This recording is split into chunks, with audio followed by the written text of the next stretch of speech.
د کابل په دارالامان سیمه کې یو پولیس د کیور په نوم یو خصوصي روغتون کې د خپل ټوپک شپېلۍ د بهرنیو روغتیایي کارکوونکو پر لور ور اړولې ده.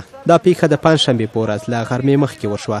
د افغانستان د عامې روغتیا وزیرې سوریا دلیل خبریالانو ته د دې پیښې د مرژوبلې په اړه داسې وویل: در حادثه امروز یک متخصص اطفال که در شفاخانه کار میکرد تقریبا از مدت 7 سال به این طرف در شفاخانه به خدمت مردم افغانستان و مریضای افغانستان بود و قتل میرسد و همچنان 2 تن دیگه که به ملاقات از او آمده بودن و اونا هم ادعای امریکا بودن و قتل میرسند که یکیشان فرزند و یکیش پدر بودن. یک خانم که او هم از جمله این هیئت مهمان زخمی میشه.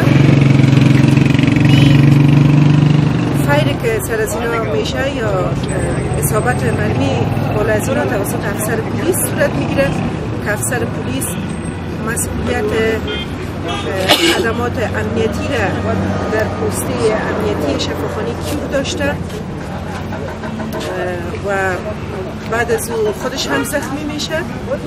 جزئیاتی که خود زخمی میکنه و توسط افسران دیگه زخمی میشه هنوز به دسترس ما نیست. افغان پولیس ویلي چې حمله کوونکی پولیس هم په پیښه کې ټپي او نیول شوی دی.